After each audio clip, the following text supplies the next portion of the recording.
Hello and welcome to Hey Ask Me Stuff, the show where you get to ask me stuff. I am Ken Coughlin, Christian apologist, coming at you from Trinity Lutheran Church and School in Joppa, Maryland, just about, 20 miles or so northeast of Baltimore. And as always, over there on the other side of the glass is... B.A. Thomas. Hey, how's it going? Yay. So thank you very much for joining us today. If this is your first time watching the show, let me tell you a little bit about how it works. The show is called Hey Ask Me Stuff because that's what it's about. Members of our audience out there in the viewership land get to ask questions, and they send us questions, and then the wonderful producers here, B.A. Thomas and Sarah Garner, look through those questions and decide what the topic of the week is going to be, and then whatever they decide, I have to answer. So that's what makes it fun. So if you have a question that you would like to have submitted, have to see us answer on a future episode of Hey Ask Me Stuff, here is how you do it. You go onto our website, trinityjoppa.org/askmestuff, and when you go to that website, you will see an online form that you can fill out, and you can submit your question there. A couple other things off the top before we dive into today's subject. I just want a quick reminder to everybody that, hey, if you're watching us today, whether you're watching us live on Wednesdays at 3 o'clock, or whether you're watching us after the fact, and you have not yet subscribed to the YouTube channel, why not? Do it now. We'll wait. Do you think that was enough? I think probably. Okay. Okay. So, all right. Thank you for subscribing. And now that you have subscribed, you're going to see all the wonderful content that we have on the channel, including what just went up. Our Trinity Google autocomplete video just went up yesterday. Thanks to Sarah Garner for producing that and being the force behind that one. It's very entertaining and informative, so I would encourage anybody out there to watch that as well. So anyway, thank you very much for subscribing, and don't do me another favor if you could, go ahead and click a like on this video and share it with your friends, especially those that might have the same question as like what we're going to be talking about today. And speaking of what question we're going to be talking about today, BA, what question are we going to be talking about today? We're going to be asking, do miracles still happen today? Do miracles still happen today? Yes. Show over. Thank you very much for watching, ladies and gentlemen. See you next week at 3 o'clock. Like, follow, subscribe. See you later. Do you think they want a little bit more of an extensive answer than that? Yeah. Give me a better answer. I do want to give a big shout out. Again, we don't ask for names or anything, but this is a question that was submitted to us on that website I just talked to you about, trinityjoppa.org/askmestuff. So make sure you submit your question there, and you might see it on a future episode. So let's talk about miracles, shall we? Because yes, obviously I can give the short answer. Do miracles still happen? Yes. But I think there's probably a little bit more to the question. So we're going to start at the beginning. In the beginning, God created the heavens and the earth, and that was a miracle. Actually, the first miracle of the Bible, believe it or not. Yeah, makes sense. First miracle of anything. But no, I want to talk about a little bit about how we talk about miracles, because I don't necessarily know what's underlying the question that's being asked about whether miracles still happen. So part of that, I want to make sure we're on the same page as far as what do we mean by a miracle? How do you define a miracle? What is a miracle? Because there are three ways that you could say that God continues to interact with the world, has interacted or continues to interact with the world, all three of which, at one point or another, some people probably refer to as a miracle, at least colloquially, at least in casual conversation, but not necessarily all three are what we mean as a miracle theologically, biblically. It wouldn't necessarily be a miracle.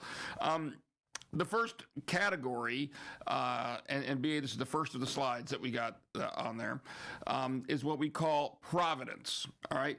Providence is kind of when we give God credit for being at work in a situation where there's really nothing particularly supernatural at hand.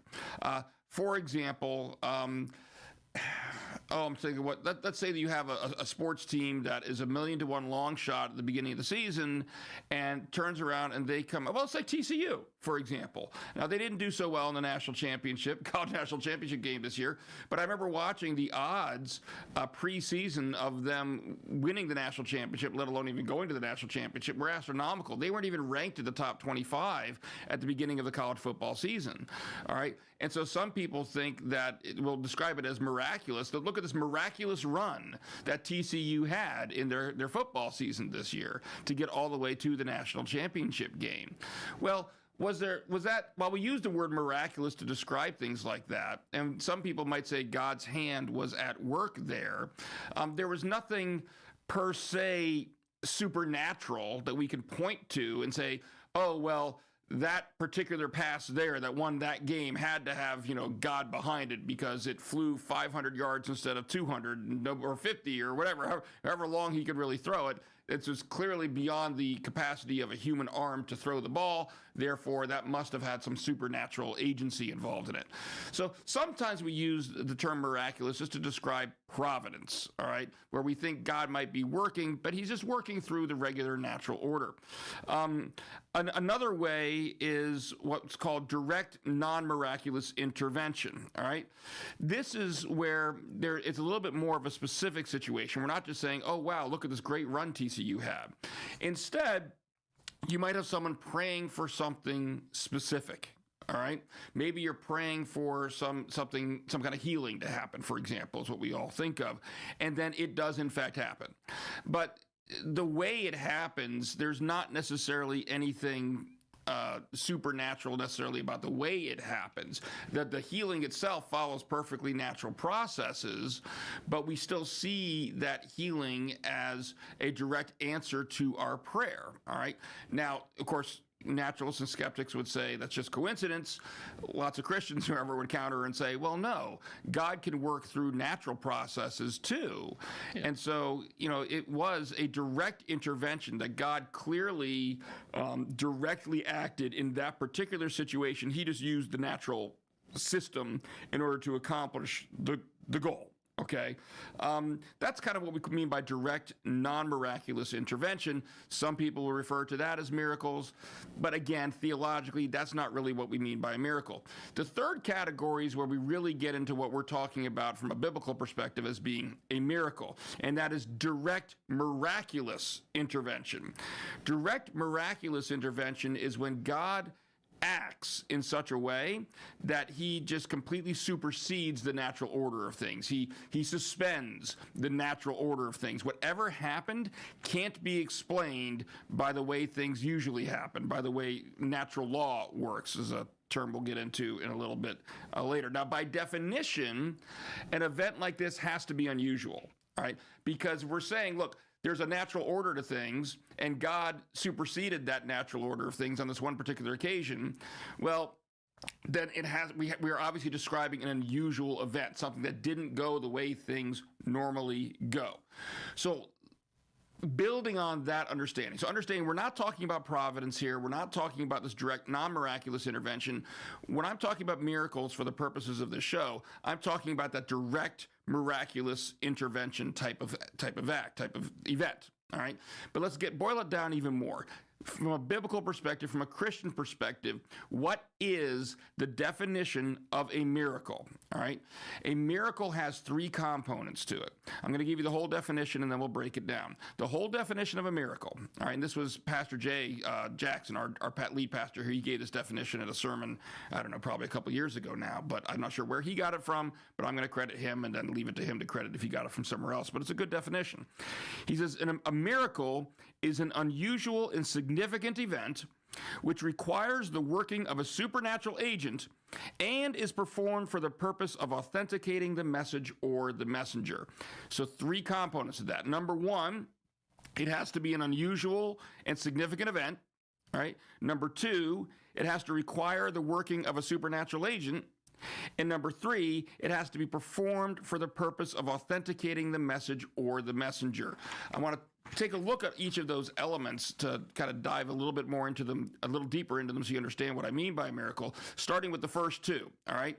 And in order to understand what I mean by those first 2, you have to understand what we as Christians, or as theists, people who believe in one theistic God, what we mean when we're talking about natural law, all right, the natural law. The theistic understanding of natural laws is that God instituted these things, all right, to govern the way the universe worked. They actually are determinative. They determine how the universe operates. He set certain laws in place in his creation, such as the law of gravity, for example, that determine the operation of how his universe is going to operate. Now, those of us that are within that creation, we are bound by those natural laws. We are governed by those natural laws, so we are not able to violate them, all right? However, those laws can be suspended by the one with authority to do so, by the one who actually created them in the first place. All right, if God made those laws in the first place, he can obviously suspend them. All right, an example of what I mean by that is prohibition. If you remember, the prohibition was codified by the 18th Amendment, which banned the sale of alcohol back in the early 20th century. All right, now the government instituted prohibition, made it illegal to sell alcohol. So your corner store owner who wanted to sell alcohol didn't have the authority to override that. They may not agree with prohibition, but they weren't the one that put the rule in place. Someone of higher authority than them put the rule in place, so they would still be held legally responsible if they violated that, as long as prohibition was in place. But of course, later on, what happens, we get the 21st Amendment to the Constitution that rescinds prohibition. Now, the same entity, the federal government, all right, the same entity that enacted the rule suspended the rule, in that case permanently, but it could even do so temporarily, all right? So the one who had the authority by having created the rule and having that higher authority than those who were subject to it is the one who suspended the rule. Similar type of thinking with the natural law. God created the natural laws that govern our universe. Therefore, if he wants to suspend them, he can. We who are subject to them, we cannot, all right? So a miracle, by definition, needs to be unusual and significant, that first requirement I mentioned, because if it was regular, then it would just appear that that's just the way things work.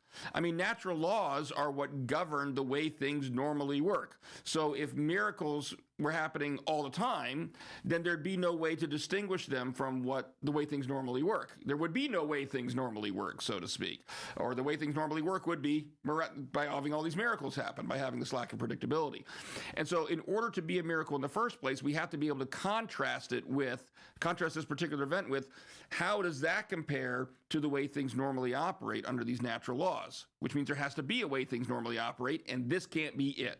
All right, so it has to be unusual by definition for the first part. The second part of that definition said that the natural law has to be require the working of a supernatural agent, and that gets to that analogy I was just making about prohibition, for example. All right, natural laws can only be suspended by someone who's not bound by them, because if you're stuck with them, you're stuck with them. But if you're not bound by them, then you can be the one to suspend them. Therefore, a miracle, if we look at it as being a suspension of that natural law, needs to be performed by someone who has the authority and the ability to do so. In other words, a supernatural agent. In other words, God. Okay? So that's where we get those first two parts of the definition from. And I do want to point out here really quickly, as kind of a side note, that this is kind of an issue with naturalism. All right, naturalism is the worldview, the idea that the natural world is all there is. The natural laws are all there is. There is no such thing as the supernatural. There is no God. All right. Well, if you ask a naturalist what how to define natural law. See, we as theists will say natural law are these operating principles that God put in place to govern his creation, right? To determine what happens in his creation. Well, a naturalist can't resort to God, obviously, or to some divine creator. So how do they define natural laws? Well, if there's nothing but the creation, then really a natural law just ends up being descriptive, not determinative. In other words, a natural law is just something we come up with to describe the way things normally work. We observe something, we see it happening, so we say, okay, so in describing what happens, that's what a natural law is. It's a description of what does happen, not a determining factor for what will happen, in other words, because there is no higher authority to impose anything upon the universe. But that also means that under naturalism, there can't be any such thing as a violation of natural laws. Because again, a natural law is not like some kind of authority that's put over the universe. It's just a description of what happens in the universe. So something happens, you describe it, ta-da, new natural law, and that's the way naturalism works. So according to naturalism, there can't be any such thing as miracles because they were literally just define any miracle away, any unusual event away by some new heretofore unknown natural law. That's what they have to do. And it kind of begs the question of whether miracles are possible or not. All right, that's deep and philosophical. I'm not going to go too much into that. However, one other philosophical point I do want to make before we look at definition part number 3, one other objection that a lot of atheists will raise to miracles, all right, kind of has to do with what I was just talking about, this definition of how do we define miracles and them being defined just as descriptive of what we see in the universe because there is supposedly no higher law or higher authority that could be instituting them. David Hume was an atheistic philosopher, all right, and he very famously created, well, actually a few arguments against miracles. He thought miracles were impossible, and he thought he could prove just with his logical argument that it's impossible to believe in a miracle. We should never believe that a miracle ever happened. All right, and so he formulated an argument, and it's what I'm going to have BA put on the screen is kind of a summary of it, a summary being generous to it. There's actually different ways you can take what he said, one of which is just obviously logically fallacious. So most philosophers try to give him the benefit of the doubt, and they look at it like this. And this is kind of what David Hume says. He says, first of all, a miracle is by definition a rare occurrence. Okay. We can agree with him there. I've agreed with him there, just said that. Number 2, natural law is by definition a description of regular occurrence. Yeah, we will differ a little bit there because we think natural law is more than just a description. But the point is, but we do agree that natural law is what's regular. It's referring to the way the world normally and regularly operates. All right, so we have some agreement there. Number 3, the evidence for the regular is always greater than that for the rare. Put a pin in that one. We'll come back to that in a minute. Number 4, a wise man always bases his belief on the greater evidence. Number 5, therefore a wise man should never believe in a miracle. All right, let's pretend we're David Hume for a second. What does he mean by number 3, the evidence for the regular is always greater than that for the rare? Well, add it up. All right, if I'm trying to say, do people rise from the dead? All right, well, I'm going to evaluate whether people can rise from the dead. So I'm going to take all of my instances of people who died and did not rise, and I'm going to compare that against all the instances of people who died and did rise. And you know what? By definition, because the miraculous over here is always rare, we've agreed it's always rare, you're always going to have more evidence on this side than you are on this. You're always going to have more evidence for the regular than you are for the rare, is what David Hume is saying. All right. Therefore, because it's wise to always believe whatever has more evidence, then you should always believe the regular and never believe the rare or the miracle, is what David Hume is saying. So what is wrong with his argument? Well, it commits what's called equivocation, is the formal logical definition for the fallacy, which basically occurs when you kind of change the definition of your terms midstream without telling anybody. And what he's changing the definition of here is the word greater. All right. In that premise number 3 I read to you says the evidence for the regular is always greater than that for the rare. Meaning if we were to do a numerical count up like I just did, you're always going to be able to cite more instances of regular occurrences than you are of rare occurrences. And so in that sense, the evidence, the amount, the quantity of evidence for the regular is always going to be more than the quantity of evidence for the rare. All right, so greater there just means a greater number of instances of. All right, but then he goes on, number 4, says a wise man always bases his belief on the greater evidence. Well, is it true if we define the term greater the same way in both of those sentences? Is it true that it's always wise to base your belief upon whichever side of the equation has a greater number of instances to it? No. It's not, because what he's doing, he's confusing quantity of evidence with quality of evidence. Let me give you a very easy modern example to understand what I mean by that. Under Hume's definition, no one should ever be given their winning lottery proceeds, ever, because we should never believe someone has a winning lottery ticket under any circumstance, because I can count up infinitely, almost infinitely, not literally infinitely, more instances of people who buy lottery tickets and have losing numbers on them than I can people who buy lottery tickets and have a winning numbers on them. So if someone comes to the lottery commission and says, I have the winning ticket, I shouldn't even look at it, according to David Hume. All I need to do is say, yeah, I don't believe it. Because the regular, by far the more regular occurrence, is that people who are holding a lottery ticket are holding a losing one. And because a wise man, according to Hume, always believes the greater, based belief on the greater more than the lesser, well, I'm just going to assume that you do not have a winning lottery ticket. All right? That's quantity. But quality of evidence can override deficient quantity of evidence. All right. In this case, we give people winning lottery proceeds all the time because we can prove that even though them getting a winning ticket was a rare event, there's significant enough evidence to back it up that we believe they really did buck those odds and get that winning ticket. All right. I mean, you could have everything from them. Well, number one, having a ticket with the winning numbers on it. Look at the ticket. And then, of course, there's other ways they can electronically verify the purchase. You might have, video evidence of them buying it, things like that. And so, but that's what Hume's big mistake here is that he mistakes quantity of evidence with quality of evidence and kind of switches what he means midstream there. So,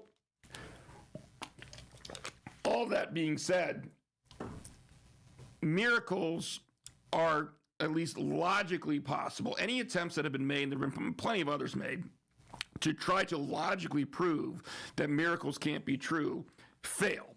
All right? But we do have some common ground in the sense that we do agree that miracles are rare events. They have to be rare events. All right? But we say they also are demonstrating that they have to be the act of a supernatural agent. So that brings us to part 3 of our miracle definition. All right? Part 3 of our miracle definition said that a miracle is performed for the purpose of authenticating the message or the messenger. All right? This is important for us as Christians to understand, and I think a lot of us don't. All right? We will look at those first 2 criteria I gave and think that that's enough. A miracle is just something that's rare, and God does it. All right? Well, no. Before we can really identify something as a miracle, we also have to point out that it's done for a reason. It's done for a purpose. Why do I say this? Because every miracle recorded in the Bible was that way. All right? If we look at, let's see, I've lost my place on my notes. Oh, okay. The Gospel of John, for example. Did you know that the Gospel of John, which is not a synoptic gospel, meaning it doesn't necessarily go in order through Jesus' life, he kind of structures his gospel around certain miracles that Jesus performed, certain events. And whenever he's describing one of these miracles, he calls them a sign. Every single one, he says, is a sign. Not a miracle, a sign. What's a sign? A sign is something that's communicating something to you, isn't it? And so are the miracles. That's the point. That's John's point. The plagues of Egypt, like I mentioned, all of those God said he performed so that the Egyptians would know that there's one true God and he is it. All right?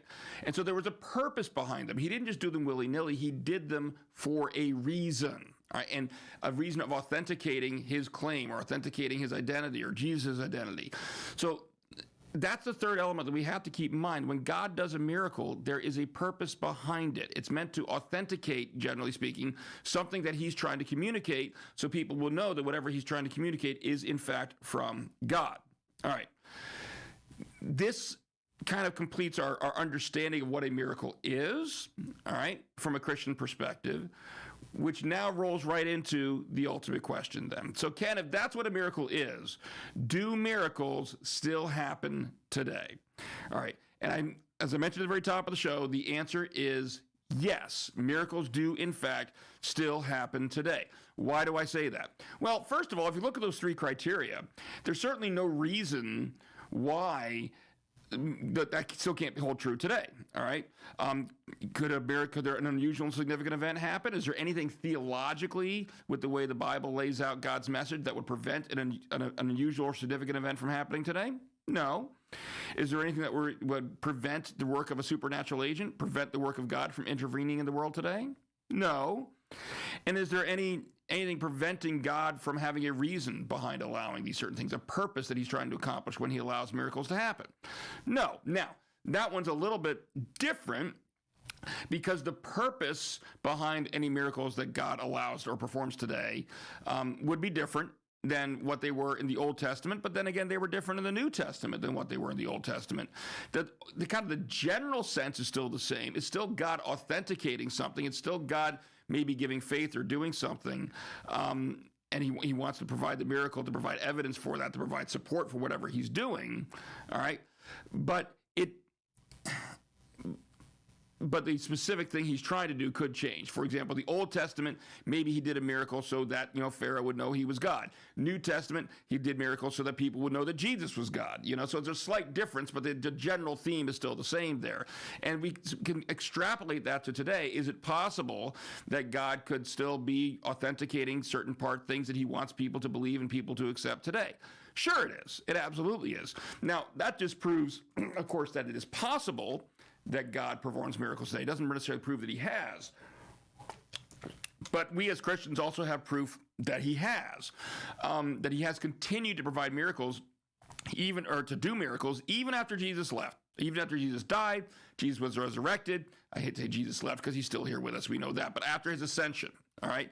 Even after his ascension. Why do I know miracles were performed after his ascension? Because the book of Acts is filled with them, all right?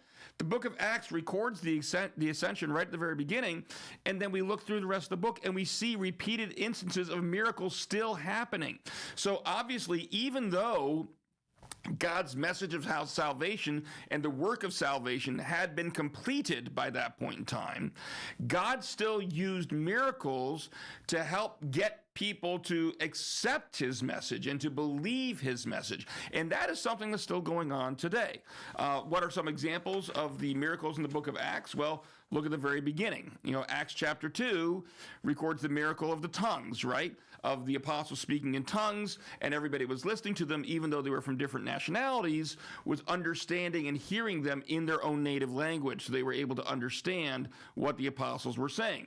In Acts chapter 3, we have an example of Peter and John going to the temple and a lame man coming up to them, asking them actually for money at that point in time. Peter said, "Look, I got no money. I'm poor. I can't give you any money, but let me tell you what I can give you. In the name of Jesus of Nazareth, walk." And the man then got up and walked. And Peter's very clear. It's not him doing the miracle. It's just God doing the miracle at that time, kind of through Peter. But so we have healings happening. In Acts chapter 9, we have a disciple named Tabitha, all right, who dies. Guess what happens? Peter comes along. People tell Peter that she's dead. He comes along. He gets down on his knees and he prays to God. And then God resurrects the woman. So we have a resurrection happening even after Jesus has ascended. All right. Now, I want to be clear. We shouldn't expect miracles to be as common today as they were back in Old Testament and in the gospel times, because those purposes that God was using them for are completed. All right. In other words, while God was kind of going through this process of establishing his message, of revealing his plan step by step, then he would be using miracles to help reveal, to help authenticate what he was communicating as he was doing it. Well, we have the benefit now of being able to look back on this and say we're at the far end of it after the revelation has been completed and his plan has been completely completed. And so we don't need miracles to authenticate a plan as it's being unveiled because it's already been unveiled. That part's been done. So we shouldn't necessarily expect miracles to be as common of occurrence today as they were previously because, well, they don't need to be anymore because some of the primary purposes he used miracles for just doesn't apply to us anymore today. But that doesn't mean he doesn't do them for his own reasons. And I'm just going to close today by giving you a couple of examples there of things that have happened in recent years that kind of defy logic and kind of defy reason. All right, and you tell me once you hear these stories if you think that God is still performing miracles today.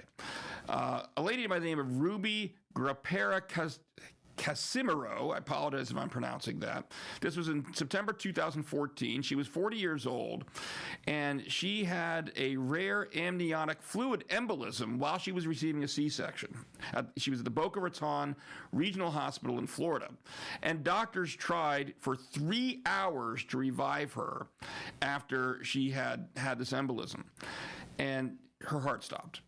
And she went 45 minutes without any pulse whatsoever. All right.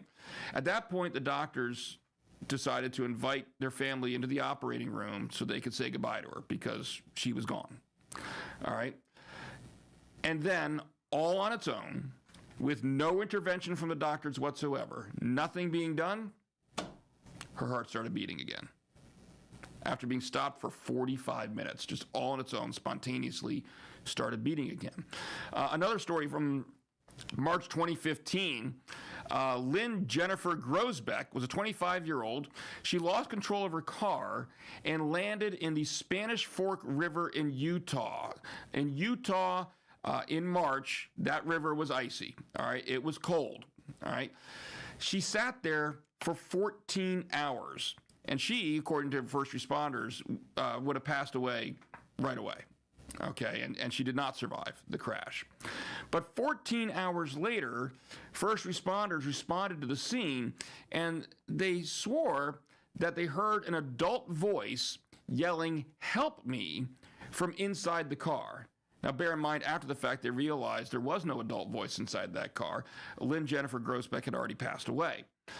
But when they get into the car, what they do find is her 18-month-old daughter, Lily, still in her car seat, not bundled up for the cold at all because she was inside the car, hanging upside down just above the frigid water of the river. All right? The rescuers cannot explain how they heard that voice, and they cannot explain how young Lily actually survived for 14 hours in freezing temperatures without being dressed for the cold, stuck in that car seat. But she did. All right. So there are things that happen in this world even today that modern science, naturalists, natural law cannot explain. All right. There is, I posit, no better explanation for them than the presence of someone who is able to suspend natural law in these instances and allow these miraculous things to happen. I do want to end on a note of caution. I have said miracles happen, all right? And I've hopefully provided evidence, both biblical evidence and, evidence of modern incidents to show that miracles do happen today. Does that mean that we can count on miracles to always happen? And the answer is no. I don't want anybody going away from this program thinking, well, let's face it, what's the natural inclination that can happen? Maybe some of you have heard some of these stories I've told, and they sound very similar to something that's happened in your life where a miracle did not happen. And you start questioning, you start wondering, well, if God can do miracles and God does do miracles, why did he do it there and not do it for my loved one? And that is a natural and perfectly reasonable emotional reaction to have when we come to this realization that, yes, God can do miracles, and he could do it, but he may or may not. And I can't give a real long answer to that right now because that would be a topic for a whole other episode. But I do, in closing, want to say this, is that the decision on whether to perform a miracle is up to God, not up to us. We have to understand that we are finite creatures. We do not see as much as God sees. We do not know as much as God knows. This is a lesson that Job had to learn the hard way. If you read the book of Job, as he got reamed out by God pretty badly at the end of that book, for presuming that he knew more than he really knew. And so at some point, it does become a matter of trust, that we have to trust God, that knowing that we know, because he's revealed enough to us so that we do know he knows more than us, he's wiser than us, he has access to more information and more capable of understanding the ramifications of certain actions than we are. And we have to trust him that he's going to make those wise choices. I mean, number one, he's not going to do miracles all the time. If everybody had a miracle granted every time they wanted one, then we would be right back where we started at the beginning of this podcast. How would you even know when a miracle happened? There has to be an ordinary way of things happening, an ordinary way of natural law occurring, in order for us to recognize a miracle when it happens in the first place. And if a miracle is done for a purpose, to illustrate something, to reinforce something, to authenticate something, then it's very, very important that we be able to recognize them when they happen. All right? And so, number one, God's can't do miracles all the time, or otherwise we would lose that ability to recognize a miracle as being a miracle, and then he's not authenticating anything. All right? But more than that, God knows what's going to happen. We don't. He knows, he sees the end from the beginning. And he's the one in the best position to discern yes to miracle here, unfortunately no to miracle there. And while some of the things that happen in our lives look tragic, they look tragic primarily because we're looking at them through the lens of this life and this life only. If we bear in mind eternity, as God does, that God is looking at what's best for us for our eternal life, not just for what's best for us in this life. And so sometimes bad things will happen in this life, but they will be for the good of his children and the ultimate good of all believers in the long run. All right? So I'm obviously assuming that we don't have any questions or comments, because I believe we did have some internet issues here today, and we'll be uploading this after the fact, unless BA tells me differently. It did come back. It did come back, so we're back live again now? I think we're back live, at least on YouTube, not on Facebook. I see myself moving on YouTube. Oh, cool. So that's interesting. I can't insert on YouTube. In other words, YouTube allows me editing after the fact I can cut portions out out of the middle of a broadcast, but I can't upload a new video and insert it into the middle of a broadcast. So what we'll do, ladies and gentlemen, is have we been recording? When did we start recording? From the break until now. Okay. So I will upload a separate video with anything that you missed, so you can see anything that you missed in the conversation while the internet went wonky on us. I apologize for that. Don't know why it did, but it's par for the course. BA, how has technology been treating us today? I think we made technology angry. I think we made it very, very angry. Yeah, we are off of we're off of technology's Christmas list. I'm pretty sure. I don't know what we did to it, but we had a horrible day today. We lost the ability. BA was working on the board here today because we couldn't. You can hear me now. Great. Guess what? An hour before we went on the air, you couldn't. We were having issues with the board. We had a computer in the tech booth decide, I'm not going to work anymore. And that went up. Thank you to Ed Smith for resolving that issue. Thanks, Ed. And so I can't say I'm surprised in the least that technology took one more shot at us before the end of the day. Yeah. So, although I still need to use it later tonight to record something. So, technology, I love you. Don't be mad at me. All right. Well, thank you all very much for watching. Just as another reminder, if you want to see your topic discussed on a future episode of Hey, Ask Me Stuff, go ahead and go to that website, trinityjoppa.org/askmestuff. There's a form there that you can fill out and submit your question to us, and you might see it on a later episode. Also, go ahead and give a like to this video, and while you're at it, once we get the next one uploaded, give a like one of that one too. Double the likes, and subscribe to the YouTube channel. BA, thank you for everything, not just the show, but we wouldn't have had a show but for your efforts on that board earlier today. So, thank you. You're welcome. And, thank you for the opportunity. Yeah. Thank you all for watching, and we hope to see you back here again next Wednesday live at 3 o'clock. See you then. God bless.